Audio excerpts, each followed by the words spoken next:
1, 2, 3. Oke, lolos 3 kali. Apa enggak? Kita lari lagi. Lolos 3 kali. Iya. Betul. Mintal kan kakak? Luas. Penyok. Coba. Guys, ya masih pasti jadi ulas sih Heeh. Cukup. Segala sesuatu kayak kedua keyakinan kuat. Assalamualaikum warahmatullahi wabarakatuh, teman-teman semua. Saya akan mereaksi adanya kebal anti tembak atau tes tembak ya. Ada beberapa video yang saya akan reaksi. Salah satunya dari kontes anti tembak batu akik yang dinyatakan itu bertuah atau memiliki kodam pendamping katanya ya. Tapi ini bagi orang-orang yang percaya ya. Kalau teman-teman percaya bahwa batu akik itu memiliki bertuah atau warna-warnanya silahkan. Tapi kalau memang kita pikir secara logis ya, akal sehat memang tidak ada hubungannya karena ada beberapa kemungkinan kenapa si gelas tersebut itu dites selama uji coba 3 kali tidak pecah. Mungkin yang pertama karena si gelas tersebut memang kuat ya, sehingga peluru tidak mempan untuk menembak gelas sehingga gelas tidak pecah. Dan yang kedua mungkin juga karena si penembaknya meleset ke sisi kiri gelas, jadi gelas tersebut tidak pecah ya. Itu memang kalau menurut logis secara sederhana gitu kan ya. Nah, dan juga ada video ketika seorang manusia dites tembak dengan senapan ya, tidak mempan ya, ditembak di jidatnya, kemudian si peluru itu tidak mempan mental, bahkan si pelurunya itu malah gepeng atau rusak ya, tidak mempan atau tidak tembus ke jidat seorang manusia yang dites dengan senjata ya.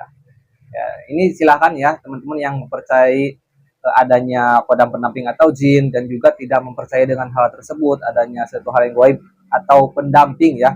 Tetapi semua ini momen ya teman-teman kalau menurut saya. Jadi yang gelas ditembak tidak pecah itu kemungkinan momen atau ya katakanlah sebuah keberuntungan ya, bisa jadi ya.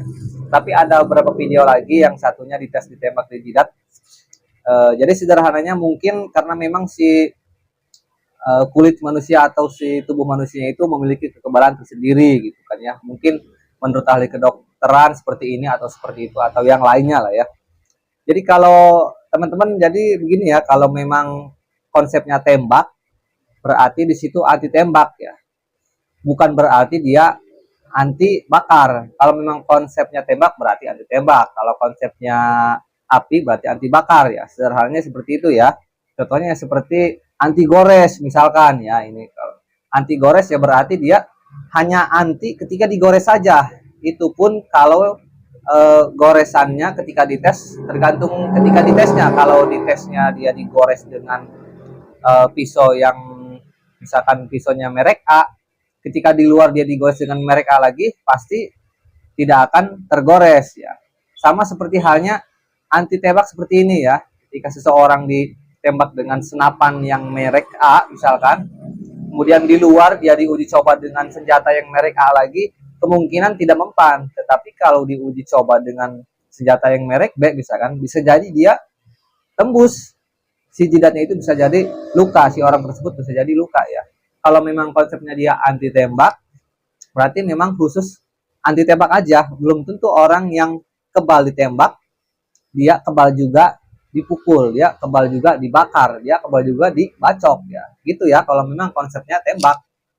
Itu menurut sederhananya ya, menurut sederhananya saya, menurut pandangan saya teman-teman ya.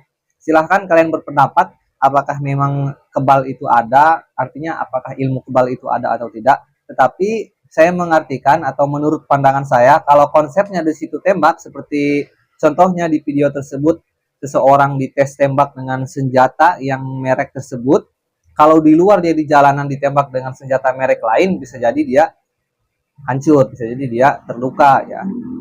Karena tergantung pertama dia ditesnya. Kalau dia dites anti kebal ditembak dengan senjata A, belum tentu dia kalau dibacok dengan senjata dia kebal juga. Jadi kebal itu memiliki batasan ya. Ada batasannya, bukan berarti karena memang dia mempunyai ilmu kebal segalanya. Itu tidak ya teman-teman. Ada kan orang yang kebal dibacok belum tentu dia kebal ditembak. Jadi kebal itu ada batasannya, ada ukurannya.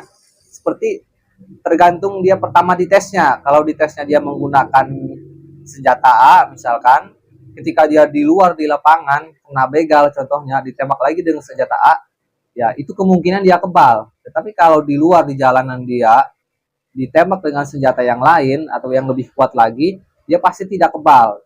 Jadi kebal itu ada batasnya ya. Jadi jangan salah mengartikan mentang-mentang kebal katanya wah banget. Jadi kebal itu bukan sesuatu hal yang luar biasa teman-teman. Karena kebal itu memiliki batasan ya. Karena di tempat saya khususnya ini di Banten Selatan banyak orang sekali yang menganut ilmu-ilmu seperti ini ya. Contohnya di video tersebut ya, mereka itu disusuk oleh seseorang praktisi atau katakanlah paranormal, disusuk kemudian langsung dites dibacok misalkan dengan senjata yang merek A misalkan. Nah, belum tentu dia ketika terjadi di lapangan, terjadi bentrokan, kemudian dibacok dengan golok yang bermerek lain. Bisa jadi dia tidak kebal ya.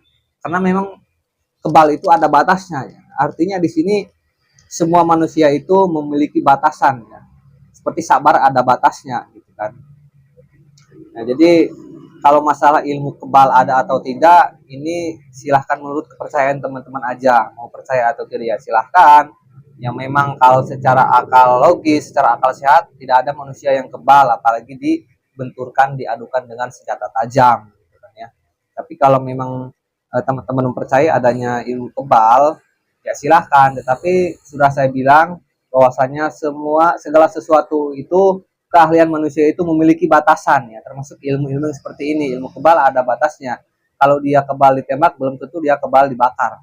Kalau dia kebal ditembak, belum tentu dia kebal dibacok. Karena memang ada batasnya ya, tergantung pertama dia ditesnya memakai apa gitu kan. Kalau dia ditesnya pertamanya memakai senjata merek A, kemudian di lapangan terjadi pembegalan contohnya, dia ditembak dengan senjata merek B, belum tentu dia kebal ya.